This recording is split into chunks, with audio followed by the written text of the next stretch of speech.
Muito bem, muito bem, muito bem. Vamos esperar aí 2 segundos que a gente vai começar a nossa live semanal. Oi, Cris, direto da Inglaterra, né, Cris? Direto da Inglaterra.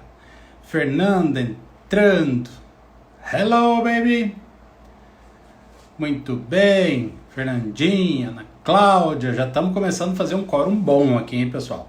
Muito bom, muito bom. Dr. Rock, presente na área, muito obrigado pelo prestígio, estamos aí. Hoje a gente está fazendo a live aqui de casa, eu cheguei um pouquinho mais cedo para a gente poder conversar, né? Vamos lá, Dr. Rock Penteado também. Meu xará. A gente vai hoje conversar, né, sobre um assunto em que normalmente a gente tem tido bastante casos no consultório, e depois que a gente começa a estudar, e depois que a gente quando começa a ter um pouco mais de ideia do que isso é, né? O diagnóstico começa a ficar melhor, a gente começa a prestar mais atenção naquilo que a paciente fala, né? E a gente começa a entender muito mais do que essa paciente vai falar, e vai te dizer e vai te trazer, né? Nosso assunto hoje é endometriose, né? Então vamos lá. O que é endometriose, né? Nós vamos falar o que é, quais as causas, né? Quais são os sintomas, quais são os tratamentos, ok? Vamos falar também sobre se tem cura, se não tem cura, e quais os prejuízos, por exemplo, para a fertilidade de uma paciente dessas, tá? Então, introduzindo, a gente precisa entender, daí eu trouxe, né, o meu útero, né? O meu útero, nós vamos abrir ele no meio, aqui, útero. E por que eu estou com isso aqui? Porque eu preciso explicar para vocês uma coisa. Bom, a gente tem aqui o que? Bexiga.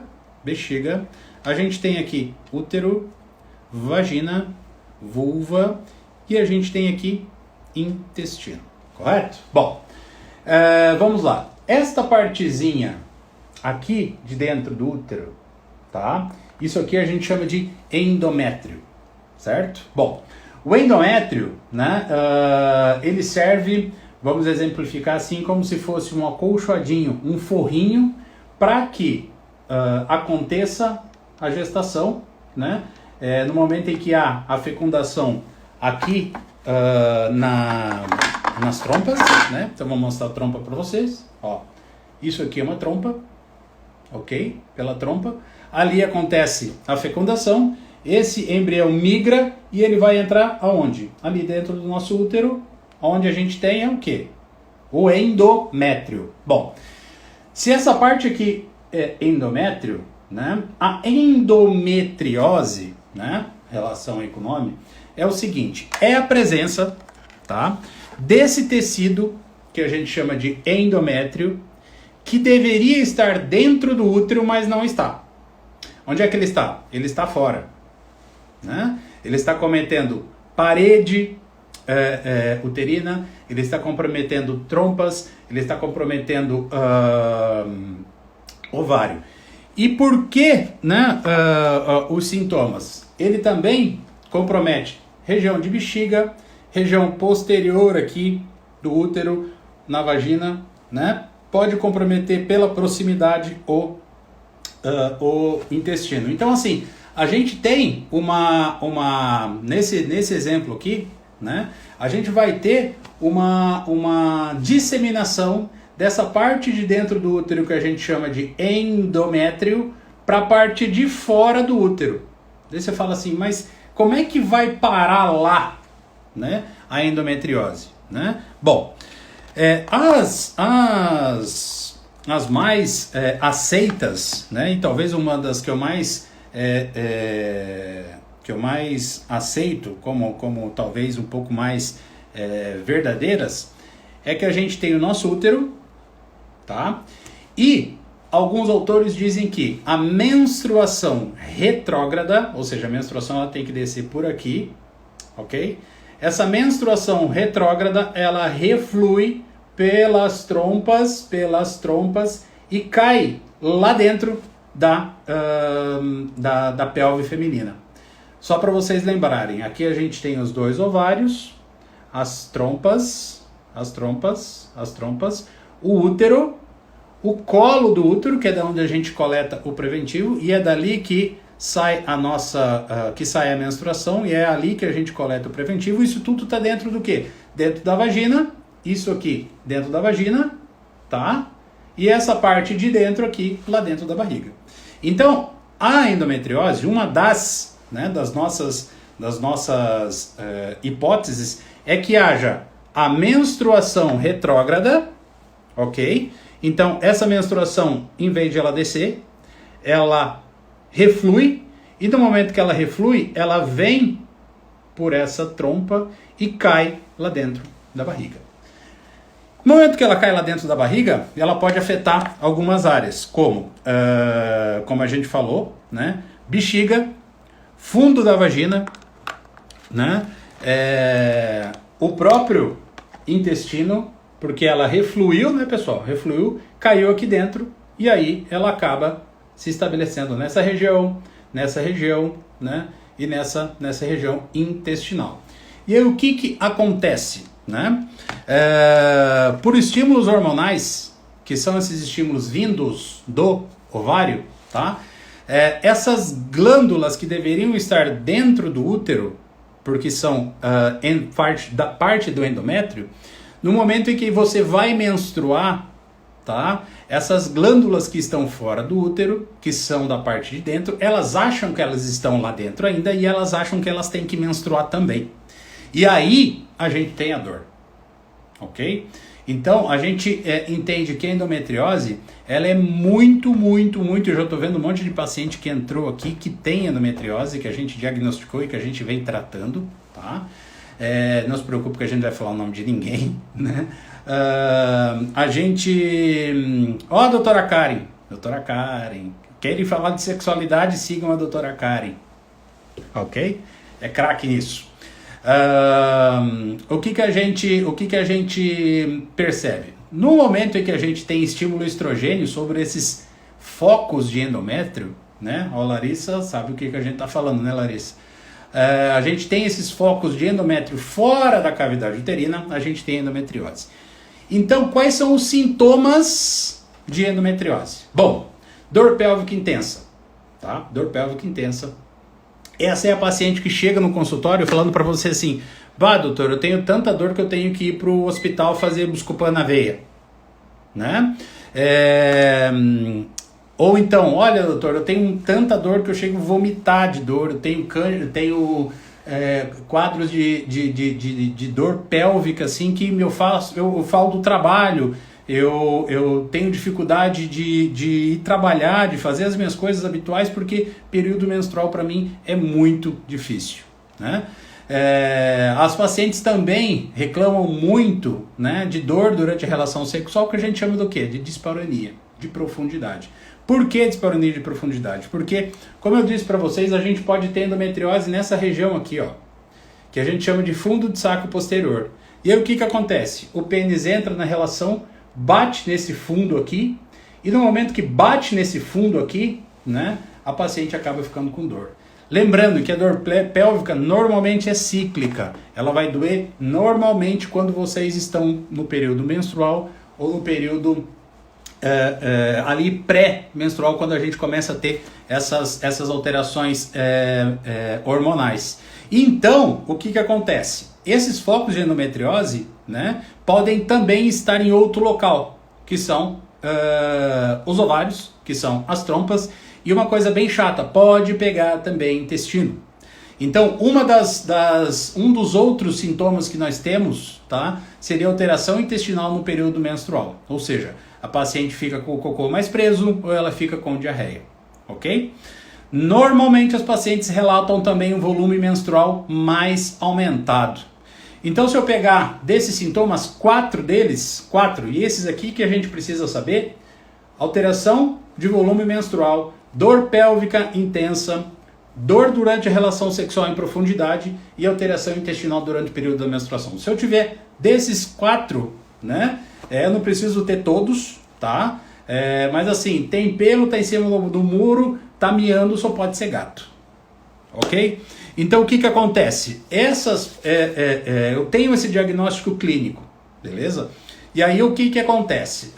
Como é que eu faço esse diagnóstico depois que a paciente história, né? A história, primeira coisa. O exame físico, ele me ajuda alguma coisa? Ajuda. Normalmente a gente, quando vai examinar as pacientes endometrióticas, né? No exame de toque a gente vai ver alguns nódulos e alguns ligamentos mais firmes, fazendo com que essa pelve fique mais... uma pelve um pouco, parece que congelada, ela mais firme, principalmente úteros retroversos, né? No exame de toque a gente vai ver uma pelve que não tem uma mobilidade o qual normalmente nós estamos acostumados, certo? A dor pélvica, óbvio, né? Na dor no fundo de saco de profundidade, quando você tenta fazer esse exame, e a gente aí acaba, né? Lançando mão de algumas alternativas. Mas qual que é o exame definitivo que vai me determinar se realmente a paciente tem endometriose ou não? Infelizmente é a cirurgia com a biópsia das lesões de endometriose. Se eu tenho lesões de endometriose que foram biopsiadas através de um exame chamado videolaparoscopia, que também é um exame que eu posso te dizer curativo, né? O que acontece, né? Eu tenho certeza que é o padrão ouro na medicina, que a gente fala que padrão ouro seria um melhor exame para detectar tal doença, tá? E para endometriose, a biópsia, né, o anátomo patológico, quando a gente tira a biópsia, tira a lesão e manda ela para o laboratório, seria esse exame, né, que me daria certeza absoluta.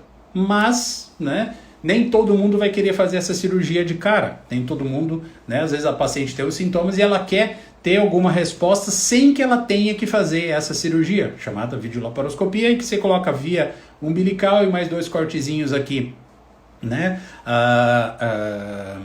do lado da pelve aqui, e você entra com a câmera e você faz essa videolaparoscopia, em que você pode tratar, eliminando, cauterizando ou dissecando todos esses focos de endometriose, né?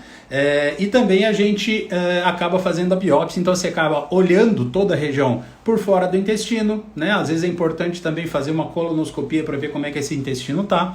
A gente acaba vendo como é que está a condição de ovário, a gente acaba vendo a condição da bexiga, do fundo da vagina, tá? De umas coisas que a gente vai lançar a mão então com relação ao diagnóstico seria o ultrassom. Hoje o ultrassom ele tem sido sim uma arma diagnóstica muito importante, né? Desde 2017 nós temos assim um fator bastante importante de acertos de pacientes que fazem ultrassom e têm resultados positivos. Lembrando que esse ultrassom, né, ele precisa ser um ultrassom específico, ok? Seria um ultrassom com preparo intestinal, tá? Para diagnóstico de endometriose. A paciente vai precisar esvaziar esse intestino para a gente poder ver os focos de endometriose, se eles estão ali permeando o intestino, o útero, o ovário, enfim.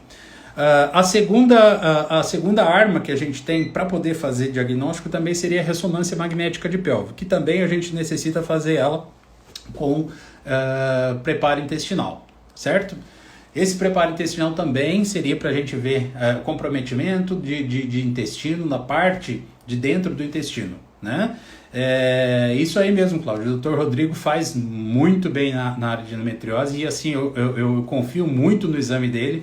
E é um cara que eu mando realmente, desculpa, eu mando os pacientes fazerem, aqui na Unimed de Balneário, fazerem ultrassom com o Dr. Rodrigo. Bom,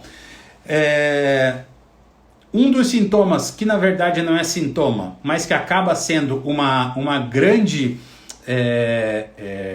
um grande fator que nos faz desconfiar de endometriose é a infertilidade, né, pessoal? Como eu coloquei num post anterior ali, né? As mulheres com endometriose, elas têm uma taxa de fertilidade de só de 2 a 10%, infelizmente, tá?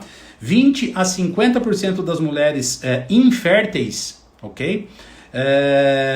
Têm endometriose, tá? E 30 a 50% das pacientes com endometriose são inférteis, tá?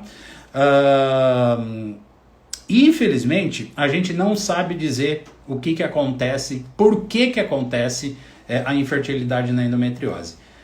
A gente sabe que quando a gente tem uma endometriose profunda, uma endometriose mais intensa, de um grau mais intenso, né, a gente consegue entender porque a endometriose faz um monte de retração. A endometriose faz um monte ela deixa aquela tuba, né? Aquela trompa toda meio desconformada, e isso faz com que a gente tenha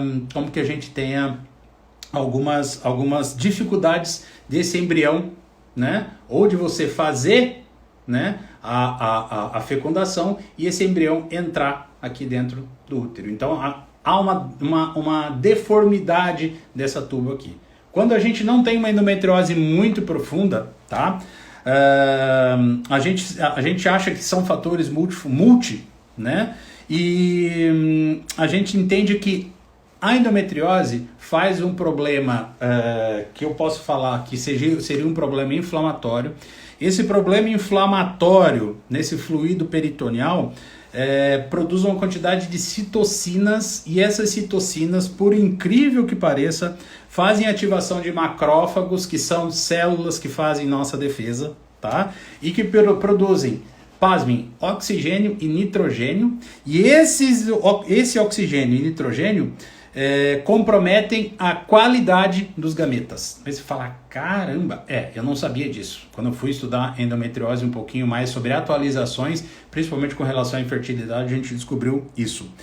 A gente sabe que também os radicais livres aumentados, eles também vão ter efeitos deletérios sobre o feto, e isso são também causados pela endometriose. Bom, genético é genético? Bom, pessoal, tem 3 coisas que me chamaram a atenção. 3, tá? Com relação à endometriose. Quais são os pacientes de risco para endometriose? A primeira delas, a paciente que tem o início da menstruação, né, muito cedo, ok? Menstruação muito cedo, tá? A primeira gestação muito tardia, tá? E os pacientes que nunca engravidaram, certo? Pacientes muito magrinhas também têm mais chance de endometriose, né? E parentes em primeiro grau que tiveram endometriose, tá? Tiveram endometriose, a gente tem visto também que são pacientes que têm chance de ter endometriose de primeiro grau, certo? Então a gente falou sobre a menstruação retrógrada, né? Essa é uma teoria que mais a gente pode aceitar. A menstruação retrógrada para mim, talvez a mais aceita, né? E eu acredito nela, mas ela não explica os implantes de endometriose que podem acometer fígado, pulmão, né? Até região de diafragma. Então fica devendo um pouco. E aí eles entram com uma outra teoria, que será a teoria da implantação celômica. Na implantação não, do desenvolvimento celômico, que seriam células que se começam a desenvolver lá quando a gente é um gameta, né? E aí a gente acaba desenvolvendo esses focos de endometriose, certo? Bom, o diagnóstico então é a videolaparoscopia, mas a gente pode fazer diagnóstico com ressonância magnética e com ultrassom com exame físico, correto? E o CA-125 é um exame de sangue, tá? É um exame de sangue. Ele não tem uma acurácia para determinar muito endometriose, então ele é muito amplo, então ele pega várias coisas e ele não é tão específico para endometriose, né? Então o que acontece, né? A gente só viu que esse CA-125, esse exame de sangue, ele só detectou quando a endometriose estava mais avançada. Então, infelizmente, exame de sangue, pessoal, a gente não tem, correto? Tratamento de endometriose. né? Então, assim, o tratamento de endometriose, a gente tem que pensar o seguinte. Bom, se aquele foco de endometriose, ele depende de hormônio, né? O que eu preciso fazer? Eu precisaria diminuir a quantidade de hormônio produzido por aquele ovário, principalmente o estrogênio. Quem que produz esse estrogênio? A gente tem uma conversão periférica de estrogênio, beleza? Mas a gente tem produção de estrogênio onde? Aqui, né? Ovário. Então, eu parando de funcionar esse ovário, eu vou ter condição de fazer com que essa endometriose, pelo menos, não avance. Regrida? Muito difícil. Tem cura endometriose? Não. A cirurgia é a primeira opção? Não. Né? Não é a primeira opção. Tá? Hoje não se... Normalmente, assim, só quando a gente tem um tratamento de endometriose que está sendo feito por muito tempo, sem sucesso, aí a gente tem a opção de fazer videolaparoscopia, tá? Para endometriose. Né? Então, o que acontece? Né? O anticoncepcional, né? Seja ele com progesterona, seja ele anticoncepcional somente com estrogênio e progesterona, tá? A gente nota que há uma paralisação desse ovário de funcionar, e no momento que esse ovário para de funcionar, ele produz mais estrogênio, menos estrogênio, consequentemente age menos nesse foco de endometriose e consequentemente a gente tem uma melhora da dor, né? A suspensão da menstruação, então, seria uma das armas que a gente tem para o tratamento de endometriose. Os anti-inflamatórios são muito importantes, tá? Os anti-inflamatórios, a gente não tem uma classe de anti-inflamatórios que seja melhor, tá? Os estudos dizem que os anti-inflamatórios, em geral, eles funcionam muito bem, os analgésicos também, tá? Os análogos do GNRH, tá? São medicações que fazem com que a gente tenha uma supressão de menstruação, só que os efeitos colaterais são o quê? A paciente fica como se fosse uma menopausa. Então a paciente vai ter calorão, vai ter vagina seca, vai ter perda de libido, vai ter cansaço, irritabilidade, cabelo mais seco, né? Então assim, as coisas começam daí a ficar mais complicadas, tá? A progesterona isolada seria uma progesterona como Depo-Provera, né? Também seria uma opção, né, injetável, só que a gente tem que cuidar um pouquinho porque ela pode diminuir a quantidade de cálcio que a gente tem nesse osso, certo? E a gente tem agora o Dienogest, que é uma medicação bem promissora, que o pessoal tem usado, a gente tem usado bastante, tem uma melhora da dor bastante grande. O Dienogest, ele tem uma afinidade muito grande pela parte de dentro, que a gente chama de endométrio, consequentemente, né, a gente está tendo uns resultados bons, que é a diminuição dos focos de endometriose, até para melhorar a cirurgia, certo? Obrigado pessoal que está entrando aí, pô, fiquei feliz pra caramba, né? A nossa terceira está indo muito bem. E aí, a gente vai começar a responder, tá? Umas perguntas que as pacientes fizeram, tá? Foram bastantes perguntas, então eu não quero deixar vocês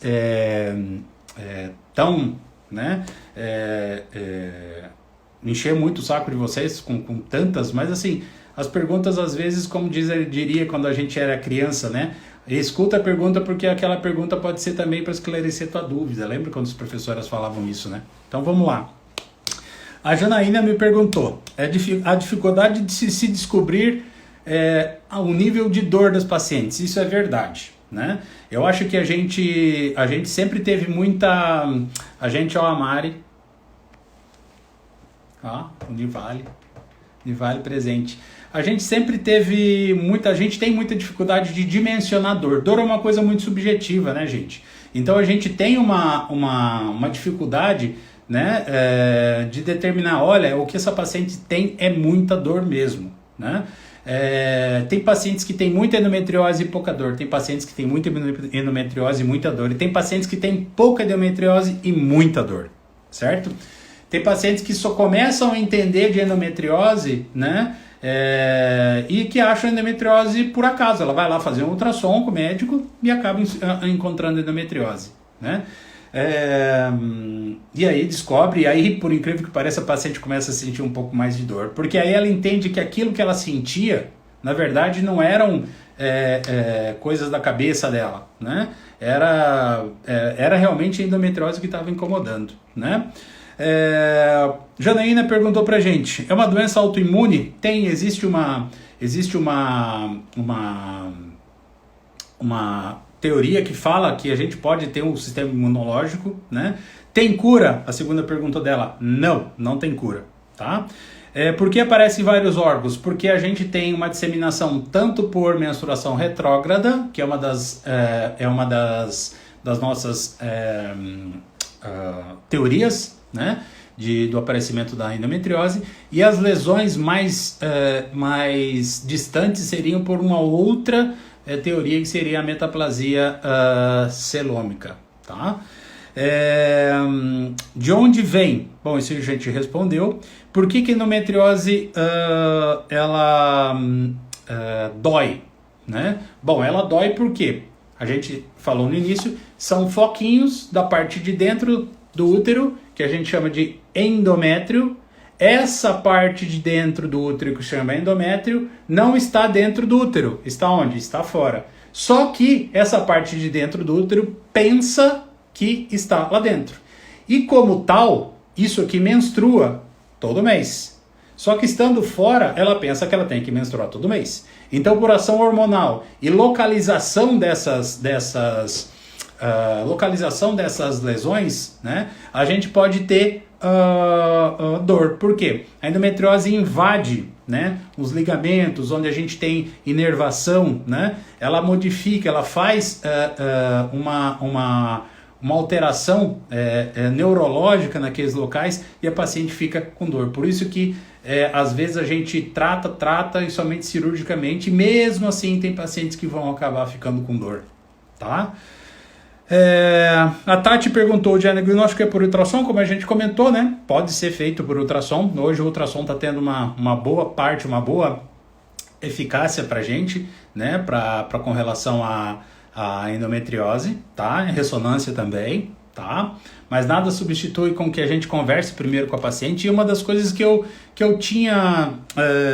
hoje eu reflito assim, falo até pros alunos na faculdade, que é o seguinte: quantas vezes, né, podem confundir com outras doenças, né? A Ana perguntou se pode acontecer da gente ter outras doenças que podem simular. Podem. Algumas infecções pélvicas, alterações como síndrome do intestino irritável, né? Infecções urinárias, tem muitas coisas que podem, mas assim, na minha opinião, quando o paciente vem com dor cíclica, daquela coisa que dói bastante e dói todo mês e de repente desaparece, não tem nada que vá desaparecer e que doa tanto como endometriose, certo? Eu queria ler uma outra pergunta que uma paciente nos fez aqui. Já estou na menopausa há 5 anos, foi a Pietra. Eu tenho aderências e problemas intestinais. Posso ter tido endometriose sem saber? Pode, né? Porque como eu estava falando antes, quantas e quantas pacientes que eu atendi na minha vida, que eram jovens, né? Que tinham cólicas horrorosas e a gente fala, não, isso é coisa de guria, isso é coisa de menina, toma um anticoncepcional que vai passar. Ter dado o anticoncepcional não foi errado, né? Como a gente falou, um dos tratamentos é anticoncepcional. Ele fala, mas eu não gosto de anticoncepcional. Bom, isso aí é outra história para outra live, para outra vida da gente, que a gente está tendo uma cruzada contra o anticoncepcional, né? As pacientes estão usando cada vez menos anticoncepcional. Mas assim, eu tenho pacientes que podem ter tido endometriose já muito cedo, a gente não diagnosticou. Tudo bem que com o anticoncepcional essa endometriose ela caminhou bem mais lentamente, mas essa paciente tinha. Eu atendi uma paciente com 17 anos com uma dor intensa, com endometriose invadindo o intestino, que no momento em que essa paciente ia ao banheiro fazer cocô, evacuar no período da menstruação, tinha tanta endometriose que ela sangrava pelo intestino também. Ou seja, ela menstruava via vaginal e também, entre aspas, né, por via intestinal também. Tá? E ela tinha só 17 anos, ou seja, tinha uma vida inteira pela frente e já tinha um histórico de dor em que vai passando de médico para médico e a gente às vezes fala, toma um anticoncepcional. Não vai. Então, assim, conversar com o teu médico a respeito de dor. Hoje eu tenho uma antena ligada quando o paciente fala em dor. Eu faço essas 4 perguntas. Dói na relação sexual? Tem alteração intestinal durante o período da menstruação? Tem sangramento mais volumoso? Né? E se a paciente responde, e a dor pélvica, né? Se a paciente responde, não precisa ser todos esses dor lombar também, tem pacientes que têm. Pergunta se ela já engravidou, tentou engravidar, né? E aí a gente começa a entender, né? Que as pacientes teriam, né, realmente endometriose há mais tempo. A Jo está perguntando, eu tenho 34 anos e morri de medo de descobrir que tenho esse problema. Mas não tem que ter medo, guria. Não tem que ter medo. Eu acho que quanto mais cedo a gente descobrir endometriose, melhor. Ah, mas não tem cura. Mas endometriose não causa câncer. Tá? Existem alguns estudos, até teve um estudo da doutora Heloísa, que é nossa colega ginecologista aqui, que trabalhava com a gente aqui na Univale, em que foi relatada uma endometriose ovariana com câncer de ovário. Mas a gente não sabe se aquele câncer de ovário ele já estava presente nesse ovário e a endometriose veio em cima desse ovário, ou se foi a endometriose que causou essa modificação no ovário, né? Mas no geral, endometriose, eu não posso falar que só causa dor, né? Ela causa um monte de outras coisas, mas não tem que ter medo, porque quanto antes a gente fizer o diagnóstico de endometriose, o quanto antes, quem sabe, se for para cirurgia, a gente consegue melhorar essa condição para que você engravide, né? Que talvez seja a maior preocupação das pacientes, né? Outra coisa que eu estava me esquecendo de falar, o Dilmirena tem nos ajudado bastante. O Mirena tem ajudado bastante para pacientes com endometriose, tá? Eu sei que é um método que usa hormônio, tudo com seus efeitos colaterais, tudo bem. Mas eu digo para vocês que o Dil, né, Mirena, ele traz um alívio muito grande, principalmente para essa endometriose que está localizada aqui, que a gente chama de septo reto vaginal, certo? Então, Jô, vá no seu médico, diagnostique endometriose, não tenha medo, trate, né? Porque ninguém merece ter dor, né? Tem pacientes que falam assim, olha, meu dia a dia não dá, doutor, eu tenho que parar a relação sexual no meio, eu tenho muito incômodo para fazer cocô. Tem pacientes que fazem cocô em forma de fita porque o intestino foi tomado por endometriose e deixou esse intestino mais comprometido, a luz do intestino, isso faz com que a paciente tenha mais dificuldade para fazer cocô. Então, assim, e a gente tem que acreditar na dor das pacientes, tem que acreditar, tá? Dói mesmo, não é frescura de TPM, nem nada disso. A Carlinha, nossa paciente, falou, doutor, faço uso do Genogest. O Genogest é uma medicação a progesterona, né? Que a gente tem usado ela especificamente para endometriose. É normal continuar menstruando e ainda irregularmente? O problema é que o Genogest é só uma progesterona. Eu não posso usar estrogênio para regular um pouco esse sangramento, porque assim, o sangramento ele vai melhorar se eu colocar um pouquinho de estrogênio. Só que se eu colocar um pouquinho de estrogênio, eu estou meio que dando munição pro ladrão, porque o endométrio, a endometriose, ela gosta um pouquinho do estrogênio. Eles falam, então, talvez o Dilmirena só com progesterona, a progesterona isolada do anticoncepcional e o Genogest, que é uma progesterona, seria melhor? Pode ser, podem ser opções. E assim, o paciente que não quer, doutor, usar hormônio, bom, a gente vai ter que pensar nos anti-inflamatórios, nos analgésicos, né? E se isso não resolver, a gente tem que daí pensar na programação de uma cirurgia, tá? Dessa videolaparoscopia. Claudinha, doutor, estou com Pietra. O Pietra é também o Genogest, tá? É a mesma coisa, é a mesma medicação, né? O Pietra é o Genogest, 2 meses e menstruando. É como eu te disse, né? O sangramento ele acontece porque essa medicação, o Genogest, o Pietra, ele vai diminuindo esse forrinho, tá? ele vai diminuindo esse forrinho, e esse forrinho fica muito fininho. Quando ele está muito fininho, também a gente fica menstruando. Tá? E eu precisaria ter um pouquinho de estrogênio, mas aí o estrogênio me joga contra, então tem toda essa questão.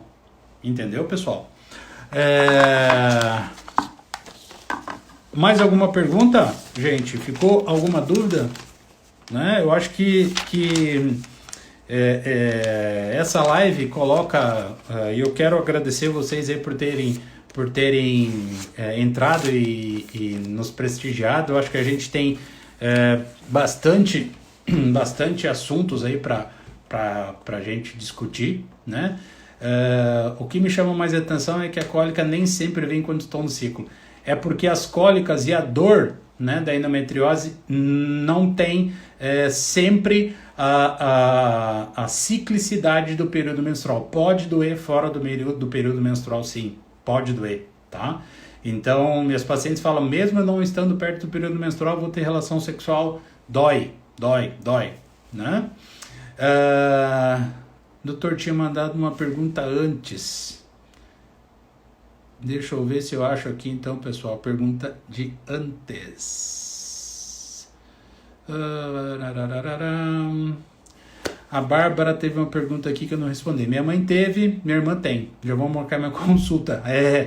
Exato, Bárbara. A gente tem que ficar de olho. Mas assim, doutor, já estou na menopausa, tenho muitos problemas intestinais. Eu acho que era essa a pergunta, né? A Larissa, também nossa paciente, doutor, eu fiz o vídeo de laparoscopia em fevereiro, tá? Mas ainda sinto aquelas cólicas. Será que a dor é relacionada com a cicatrização do vídeo? Olha, pode ser, né, Larissa? Pode ser ainda que a gente tenha um pouquinho de incômodo. Fevereiro, ainda tá recente, né? Pode ser que a gente ainda tenha um pouquinho de incômodo, sim. Minha irmã descobriu recentemente que tem. E segundo a médica dela, está afetando o intestino. Então, quando afeta o intestino, né, pessoal, muitas vezes quando se faz a videolaparoscopia, a gente tem que ressecar um pedaço do intestino, a gente tem que tirar um pedaço do intestino. Claro que você faz isso por vídeo, faz uma preparação toda especial para esse intestino, né? E se faz uma anastomose, que a gente diz, boca a boca. Você tira o pedaço do intestino, né? Esse pedaço vai para o anátomo patológico e você pega e emenda boca a boca outro... O intestino, um grudadinho no outro, né? Então, pessoal, eu acho que é isso, né? Gostaria de agradecer vocês demais da conta, cada dia. Claudinha, obrigado. Sabe que a gente gosta muito de vocês também, demais. A gente sempre procura, né, à medida do possível, tentar fazer com que vocês fiquem bem. A gente sempre está tentando estudar para poder trazer para vocês sempre coisas novas ou coisas que pelo menos eu consiga resolver, né? E isso é importante, né?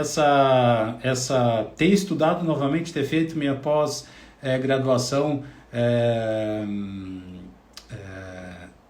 Gael manda beijo. Ô, Gaelzinho, manda beijo. Lu, tá aí, tá já ficando grande, né? Ele quer apertar minha mão um dia. Um dia a gente vai se conhecer, a gente vai dar a mão para ele, que ele falou que ele quer dar a mão para mim, né? Adorei, faz um tampão que não consulto. Então vem consultar, né, Gabi? Demorou, né? Que bom, fico muito feliz que você admire nosso trabalho também, tá? Prof. Penteado, sempre me ensinando muitas coisas, te admiro muito. Que é isso?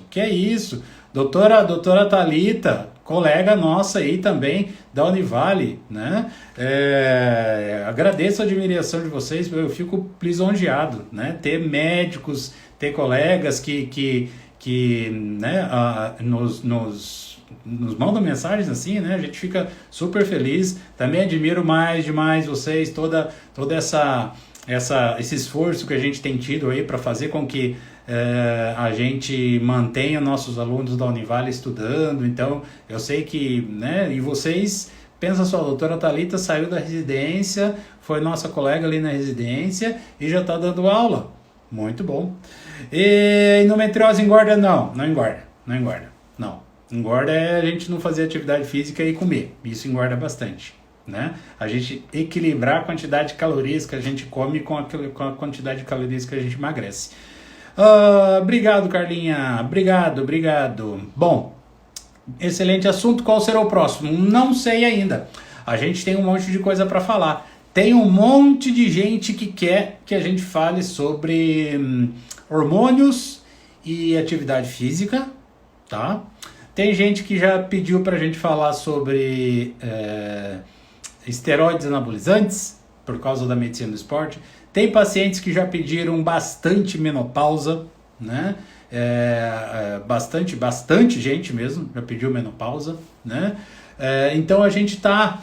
e tem um monte de assuntos aí, pessoal. Quem sabe um dia a gente abra também uma live para conversar sem um assunto muito determinado, só pra gente ter um bate-papo mais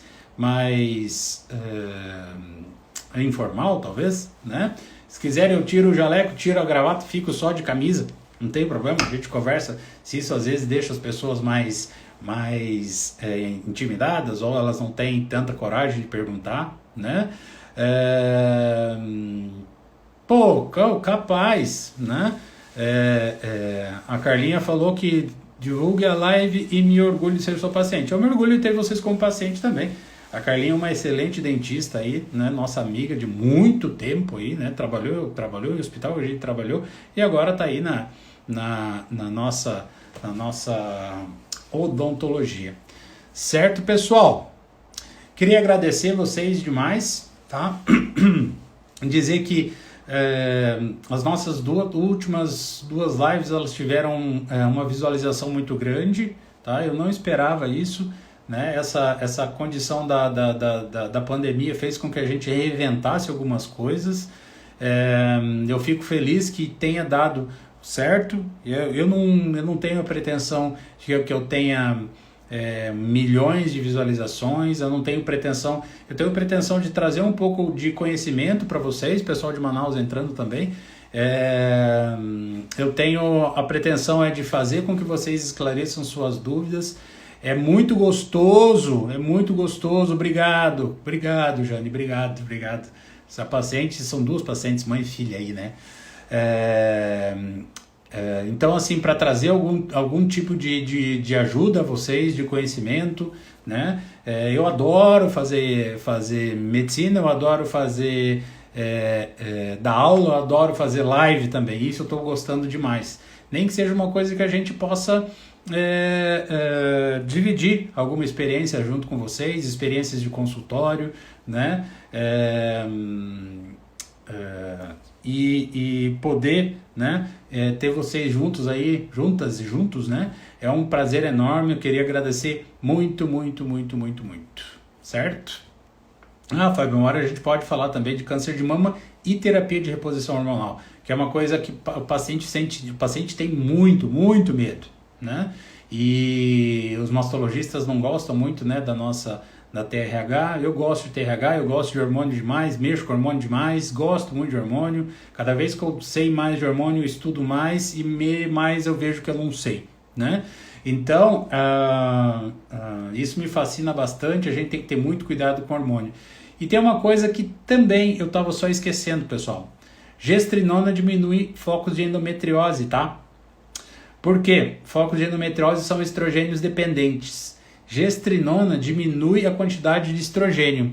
E no momento em que diminui a quantidade de estrogênio, o que acontece? Os focos de endometriose diminuem. Só para não esquecer. Certo, people? Certo, pessoal? Muito obrigado, né? Fica aqui meu abraço. Quem está precisando consultar, consulte, venha logo, né? A gente está funcionando a todo vapor, a gente não está de quarentena, a gente não está parado, a gente está tomando todos os cuidados necessários, né? Aventais descartáveis, troca de lençóis, luva, álcool gel esparramado por tudo que é canto. E eu queria dizer para vocês que vai ser um prazer receber vocês na consulta, que aquele período vai ser o período de vocês. Valorizo demais vocês que venham consultar, porque vocês nos escolheram para aquele momento, vocês esperaram por aquele momento, vocês pararam de trabalhar, arrumaram a vida de vocês, a família de vocês, Então o mínimo que a gente pode fazer é tratar vocês com respeito, atender vocês bem, né, com todo carinho, com toda atenção, né? E, cara, eu acho que menopausa tá ganhando a nossa enquete. Eu acho que provavelmente vai acontecer alguma coisa sobre menopausa aí, né? É, fico à disposição de vocês. Podem pedir, não tem problema algum. E voltando à questão de atendimento, eu fico bem preocupado não só em atender bem, pessoal, mas eu fico preocupado assim, vocês mobilizaram mundos e fundos para vir consultar. Então, a gente precisa que essa consulta seja eficiente, que ela seja esclarecedora, que ela seja uma consulta que vocês se sintam bem, que vocês possam dar continuidade no tratamento de vocês. Certo? Muito obrigado de coração. Fica meu abraço forte a todos vocês, tá? Quem não conseguiu assistir agora, vai lá no IGTV e aí clica lá que a nossa live vai estar inteira, certo? Um grande beijo, um grande abraço. Fiquem com Deus e obrigado por tudo.